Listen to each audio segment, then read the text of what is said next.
અંબાજી પંથકમાં વરસાદી માહોલ છવાયો છે। બપોરે ધીમી ધારે વરસાદ પડતા અંબાજીના બજારોમાં પાણી ભરાયા। હળવો વરસાદ હોવા છતાં અનેક જગ્યાએ પાણી ભરાતા તંત્રની કામગીરી સામે સવાલ ઉઠ્યા છે। 6 દિવસથી અંબાજી પંથકમાં વરસી રહ્યો છે હળવો અને ધીમી ધારે વરસાદ। ખાદ્ય પદાર્થોને લઈને વધુ એક ગ્રાહકને થયો છે કડવો અનુભવ। ઓનલાઈન મંગાવેલી મીઠાઈ ફૂગવાળી નીકળી। શહેરના જાણીતા ગ્વાલિયા સ્વીટમાંથી મંગાવી હતી મીઠાઈ। દોશી પરિવારે મણિનગરના ગ્વાલિયા સ્વીટમાંથી ઓનલાઈન મંગાવી હતી મીઠાઈ। મીઠાઈમાં ફૂગ અને સ્વાદફેર હોવાની ગ્રાહકની ફરિયાદ।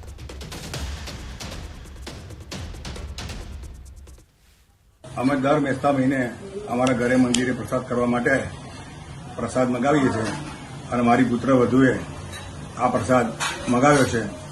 જ્યારે પ્રસાદ કર્યા પછી ખાવા માટે હાથમાં લીધો ત્યારે ખબર પડી કે લાડવામાં ફૂગ છે અને અન્ય મીઠાઈમાં પણ સ્વાદ ફેર લાગે છે। રસ્તાઓની બિસ્માર હાલત છે, તેને પગલે ભરૂચ જિલ્લા કોંગ્રેસે આજરોજ કલેક્ટરને આવેદનપત્ર આપ્યું હતું। કોંગ્રેસ નેતા રાજેન્દ્ર રાણાએ વિકાસના કામોમાં ભ્રષ્ટાચારનો આરોપ લગાવ્યો। એપ્રિલ-મે મહિનામાં રસ્તાઓની મરામતના નામે કરોડો રૂપિયાનો ખર્ચ કરાયો અને ચોમાસાના પહેલા વરસાદમાં જ માર્ગ ધોવાઈ જાય છે। મે મહિનામાં વરસાદ પહેલા રોડ બને એને લેયર પાથરવામાં આવે અને પછી પરિસ્થિતિ આજે શું છે બધા વાકેફ છે। લૂંટી લો ભાઈ લૂંટી લો। ભારતીય જનતા પાર્ટીના નેતાઓને ઇલેક્શન લડવા માટે, ઘર ચલાવવા માટે, ગાડીના ડીઝલ ભરવા માટે કોન્ટ્રાક્ટરોમાંથી પૈસા લે છે। કોન્ટ્રાક્ટરો એવું કહે છે કે અમે કઈ રીતે રોડ બનાવીએ, કઈ રીતે સારા બનાવીએ।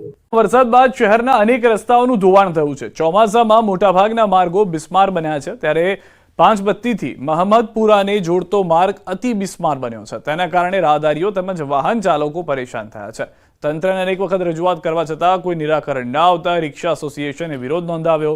સ્થાનિકો દ્વારા રસ્તા રોકી આંદોલન કરવામાં આવ્યા। સ્થાનિકોએ માર્ગના સમારકામની માંગ કરી। જો કામ પૂર્ણ નહીં થાય તો ઉગ્ર આંદોલનની ચીમકી ઉચ્ચારી છે। જોકે પોલીસે ઘટના સ્થળે પહોંચી વાહન વ્યવહાર ફરી શરૂ કરાવ્યો હતો। ગુજરાતના તમામ જિલ્લાઓમાં પૂરની સ્થિતિ સર્જાઈ હતી। ખાસ કરીને નવસારી જિલ્લાના ઉપરવાસમાં ભારે વરસાદ ખાબકતા અંબિકા નદી ગાંડીતુર બની અને લો લેવલ બ્રિજ સહિત કેટલાય વિસ્તારોમાં ધોવાણ કર્યું। ગણદેવીથી અમલસાડ જવાનો માર્ગ પાણીમાં ગરકાવ થયો હતો। હાલ અંબિકા નદીના પૂરના પાણી ઓસર્યા બાદ બ્રિજના તબાહીના સામે આવ્યા છે દ્રશ્યો। અંબિકા નદી જંગલ વિસ્તારમાંથી પસાર થઈને નવસારી જિલ્લાના ગ્રામ્ય વિસ્તારમાં આવ્યા બાદ અનેક લો લેવલ બ્રિજને નુકસાન પહોંચ્યું છે। ઉપરવાસમાં ભારે વરસાદને પગલે અંબિકા નદીએ રૌદ્ર સ્વરૂપ ધારણ કર્યું હતું। દ્રશ્ય બતાવવાનો પ્રયાસ કરીશ કે જે ગણદેવીથી અમલસાડ ધમરાચા જવાનો જે લો લેવલ બ્રિજ છે એ પાણીમાં ગરકાવ થવા પામ્યો હતો। હાલ જે અંબિકા નદીએ જે રૌદ્ર સ્વરૂપ ધારણ કર્યું હતું, હાલ નદીના પાણી ઉતરતા જોવા મળી રહ્યા છે। જે અંતર્ગત ખાસ કરીને અહીંયાથી જે ધમરાચા અમલસાડ જવાનો જે માર્ગનો લો લેવલ બ્રિજ છે એ બ્રિજ પાણીમાં ગરકાવ થવા પામ્યો હતો। પૂર ગયું, તબાહીના દ્રશ્ય છોડી ગયું। દ્રશ્યમાં જોઈ શકો છો કે પૂર્ણા નદીની અંદર જંગલ વિસ્તારમાંથી આવતી હોય છે એ નદીના જે લાકડા સહિત અને ઝાડ સહિતના જે વસ્તુઓ તણાઈને આવી હતી આ બ્રિજના સ્પામ સાથે અથડાતા બ્રિજને પણ નુકસાન થવાની હાલ ભીતિ સેવાઈ રહી છે। અને ખાસ કરીને જે અંબિકા નદીએ જે રૌદ્ર સ્વરૂપ ધારણ કર્યું, પાણી ઉતર્યા બાદ તબાહીના દ્રશ્યો પણ સામે આવ્યા છે કે બ્રિજનો સ્પામ જે છે એ સ્પામ પણ હાલ ડેમેજ થવા પામ્યા છે। આરએમસીના તત્કાલીન સસ્પેન્ડેડ ટીપીઓ મનસુખ સાગઠિયા સામે વધુ એક આક્ષેપ થયો છે। વિવાદિત બિલ્ડિંગ ધ ડેસ્ટિનીને લઈ મિત સોરઠિયા નામના વ્યક્તિ આક્ષેપ કર્યા। તેમણે કહ્યું કે મનસુખ સાગઠિયાએ કોર્ટના સ્ટેનો અનાદર કરી પ્લાન કમ્પ્લીશન મંજૂર કર્યું હતું। લેખિતમાં અરજી આપી હોવા છતાં તંત્ર તેની સામે કોઈ કાર્યવાહી કરતું નથી। રજૂઆત કરવા લેખિતમાં જે કઈ અરજી આપી છે, ઇન્વર્ટ કરાવીને અરજી આપણે આપેલી છે વેસ્ટ ઝોનમાં અને સેન્ટ્રલ ઝોનમાં, પણ એ લોકો શું છે કઈ એક્શન લેતા નથી। આપણે અઠવાડિયે પાછા જાય તો એ લોકો એમ કે છે જોઈ લેશું કઈ એક પ્રકારનું કઈ એક્શન લેવાયેલું નથી। અને આ બિલ્ડિંગ અત્યારે આયુષ હોસ્પિટલ નામાંકિત હોસ્પિટલને ભાડે આપવામાં આવેલ છે। સતત વરસાદી માહોલ રહેતા સાબરકાંઠાના પોળોના જંગલોમાં ઝરણા જીવંત થયા છે। નદીમાં આવેલા ચેકડેમ પરથી પાણીના ધોધ જીવંત થયા હતા। મિની કાશ્મીર તરીકે ખ્યાતનામ વિસ્તાર તરફ જતા ઈડર વિજયનગરનો હાઈવે રોડ રળિયામણો બન્યો હતો। આજુબાજુના જંગલ અને નદીમાં પણ પાણી વહેવા થવાને કારણે નયનરમ્ય દ્રશ્યો જોવા મળ્યા। પાણીના વહેણથી સ્થાનિક તેમજ કુદરતી પ્રેમીઓમાં પણ ખુશી પ્રસરી છે। વિજયનગર પોળો, કાલીદેવી, ખેરવાડા, જેરવદરીના ચેકડેમના ધોધ જીવંત થયા છે। નવસારીની બિલીમોરા નગરપાલિકા વિસ્તારમાં પૂરની પરિસ્થિતિ સામે આવી. પૂરના ભરાયેલા પાણીના આ આકાશી દ્રશ્યો સામે આવ્યા. કાવેરી અને અંબિકા નદીના આકાશી દ્રશ્યો સામે આવ્યા. અંબિકાના કારણે બંદર રોડ વિસ્તાર પાણીમાં જોવા મળ્યો. કાવેરી નદીના કારણે દેશરા વિસ્તાર પાણીમાં ગરકાવ થયેલો જોવા મળ્યો. બેટમાં ફેરવાયેલી બિલીમોરા નગરપાલિકાના આ આકાશી દ્રશ્યો ન્યૂઝ 18 આપના એક્સક્લુઝિવ તસવીરો બતાવી રહ્યું છે. વધુ માહિતી મેળવીશું. ભાવિન ફોનલાઈન ઉપર સંવાદદાતા જોડાઈ ચૂક્યા છે. ભાવિન, જે રીતની નવસારીની પરિસ્થિતિ છે, હાલ પાણી ઓસરવાની શરૂઆત થઈ છે કે કેમ?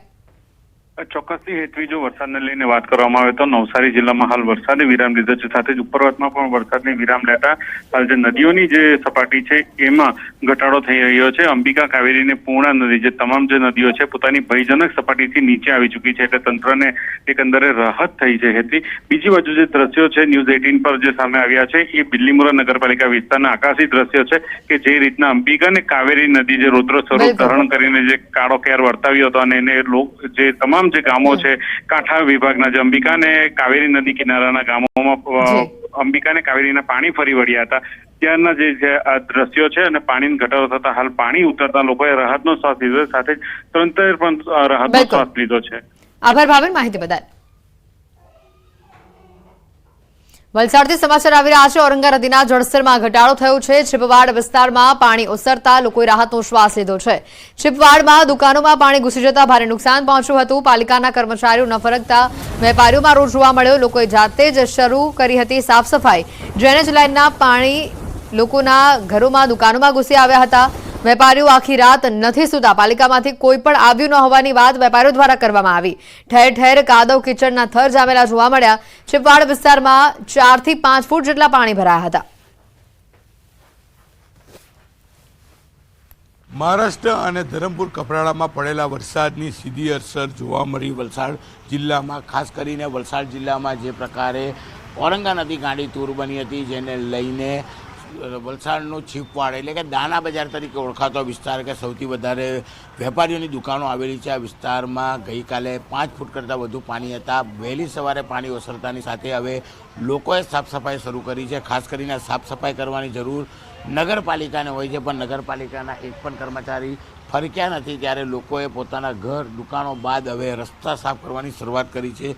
ઘણા બધા લોકો જ આપણે એમની સાથે વાત કરીશું, કેવી તકલીફો વચ્ચે રાત ગઈ છે, કારણ કે આખી રાત પાણી રહ્યું હતું. આપણી સાથે એક કાકા છે. કાકા, આપનું નામ? હરીશભાઈ. હરીશભાઈ, આખી રાત પાણી રહ્યું, કેવી પરિસ્થિતિ? 2 વાગ્યા લગીને પાણી રહ્યું. પરિસ્થિતિ એટલી ખરાબ કે આ ડ્રેનેજ લાઇનનું ગટર બી ઉભરાય, પણ મ્યુનિસિપાલિટીવાળા કંઈ કરવા નથી આવતા. આ કચરો અમારી જાતે કાઢ્યો. મંદિરમાં બી પાણી ઘૂસી ગયું તો અમારે જાતે કાઢ્યું છે. કોઈ નગરપાલિકાવાળા કોઈ આવ્યું નથી. હજુ કચરો ટાઈમને ટાઈમ પડેલો છે. બોલો, પાણી આવવાની શરૂઆત થઈ, ઘરોમાં પાણી પેસી ગયા. નુકસાન કેટલું? નુકસાન કંઈ નથી, પણ પાણી ભરાઈ ગયા છે. કાદો કિચડ કાઢતા જ બહુ ટાઈમ નીકળી જાય. કેટલો ભય રહ્યો આખી રાત? આખી રાત ભાઈ, આખી રાત સૂતા જ નથી, કોઈ બી નથી સૂતા. બિલકુલ આખી રાત લોકો સૂતા નથી. ત્યારે જોઈ શકાય છે કે નગરપાલિકા નથી પહોંચી. લોકો, સ્થાનિક લોકો જાતે સફાઈ કરી રહ્યા છે, કારણ કે વહેલી સવાર થતાં પાણી ઉતરવાની શરૂઆત થઈ. અને કાકા સાફ સફાઈ કરતા આપણે વાત કરીશું. કાકા, આપનું નામ? દિનેશભાઈ.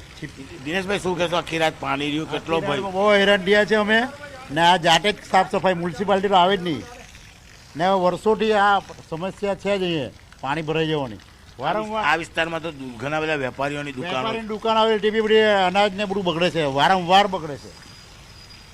એ લોકોનો તો સમજો કે વીમો એટલે ચાલે, અમારે તો મંદિરમાં આપણું નુકસાન થાય તો અમારે જાતે જ ભોગવવાનું રહે. કેમ જાતે સફાઈ કરવી? નગરપાલિકા નથી આવતી. નગરપાલિકા અત્યારે જો સવારથી આવવું જોઈએ ને, આવી જ નથી.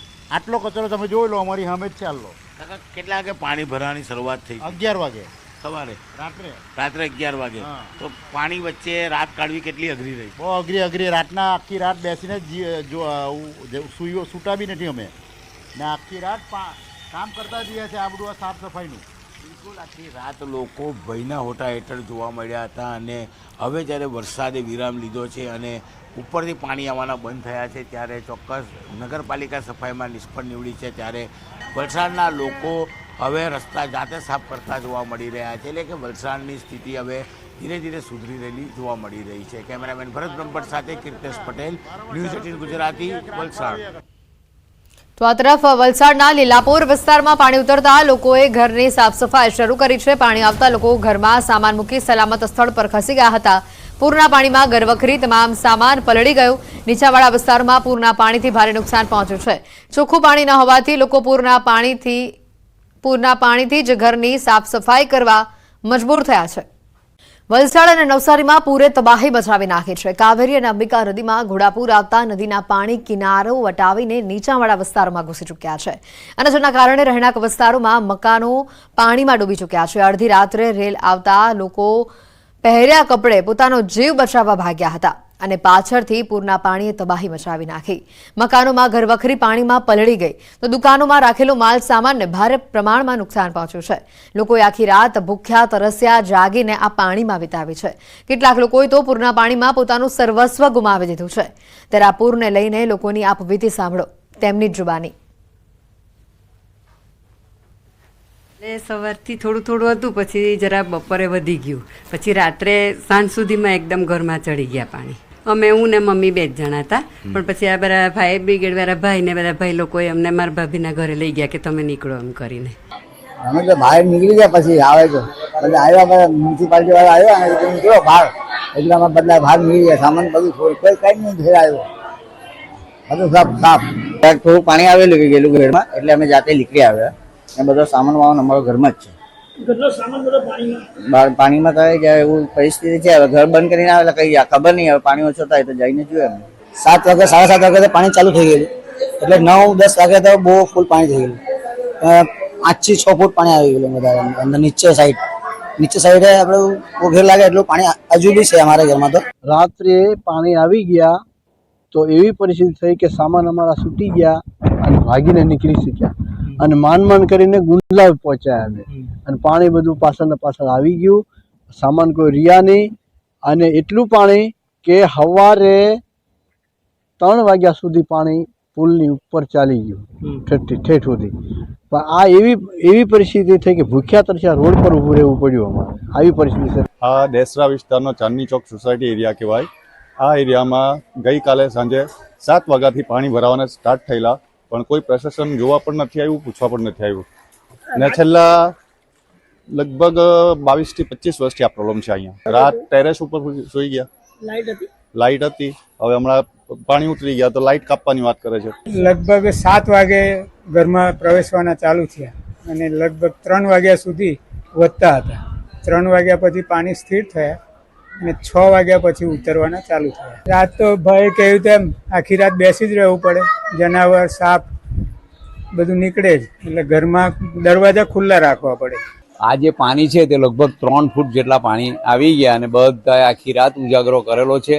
બધા બહાર બેસી રહ્યા, સાપ આવી જાય, બીજા કઈ જનાવર આવી જાય તો બધાએ સાચવવું પડે, લાકડી લઈને જ બેસવા પડે. અને આ બધી તકલીફો અહીંયા કોઈ જોવા આવતું જ નથી આજ સુધી. પાણી હોય વધારે હજુ ચડે તો કદાચ એકાદ વાર ઓળી આવેલી, બાકી આવતું અહીંયા કોઈ જોવા જ નથી આવતું. પરિસ્થિતિ અમારી બહુ નબળી થઈ. અચ્છા, તો આ બધું ચિંતા થાય, રાતના ઊંઘ આવી? આખી રોણ કેટલા દાડી કોણ ઊંઘ કાઢે દીકરા? કોઈ ઊંઘ નહીં કાઢે. આખી રાતના તો આ ઉજાગરા જ, પછી આખી રાતના ઉજાગરા. જમ્યા કે નહીં? નોખે ને આવી લાગે, નોખે ને પાણી આવી લાગે એમ થાય એટલે ઊંઘ થોડી આવે. આજે બી આખી રાતના ઉજાગરા. જમ્યા રાતના જમેલા 11 વાગે. કોઈ આવ્યું તું મદદ માટે? પણ આ લોકોને અમે જ્યાં બાજુમાં ગયા. અચ્છા, અહીંયા આગળ જે ઘરનો બધો સામાન હતો એ બીજો કઈ જગ્યાએ મૂક્યો? આ લોકોને ઘેર મૂક્યો છે ને પછી બીજું ઉપર મૂકલું ને આ રહ્યું તે નીકળી ગયું. અચ્છા, બીજા તમારા એકના જ ઘરમાં આવું છે કે બધાના ઘરમાં આવું છે? અમારું નીચું ઘર કરી એટલે અમારું ને આ બધાના જ ઘરમાં ભરાઈ ગયા પાણી. પરિસ્થિતિ તો દર વર્ષની જેમ આ વર્ષે પણ આવી જ પરિસ્થિતિ છે. પૂરા રાતના વરસાદ હતો અને પૂરના પાણી ઘરમાં ઘૂસી ગયા હતા. પૂરે આખી રાત કોઈ સૂતા નથી, ઉજાગરો છે અને તંત્રના મદદની રાહ જોવાઈ રહી છે. બહુ જ પ્રોબ્લેમ થાય છે કે ઘણાની ટીવી છે કે ઘર વકરીનું જે સામાન છે, સિલિન્ડર છે ને એવું બધું વર્ષોથી એ નુકસાન તો થાય જ છે અમને. આ સામે આ દિવાલ દેખાય એટલે લગીને પાણી છે અહીંયા. પછી પાણી આવ્યું ત્યારે શું કર્યું તમે? પાણી આવ્યું ત્યારે અમારે સંબંધી છે ને જેમને ઘરે જ્યાં કર્યા. ઘરનો બધો સામાન બધું ઉપર ચડાવી દીધું પાણી આપેલા, પછી ચાલી ગયા. પાણી બહુ ઘરમાં આવવા લાગ્યું એટલે ચાલી ગયા. પાણી ઘરમાં આવે એટલે પેલું ઘર મારું જ ભરાઈ જાય એટલે હું નીકળી ગઈ.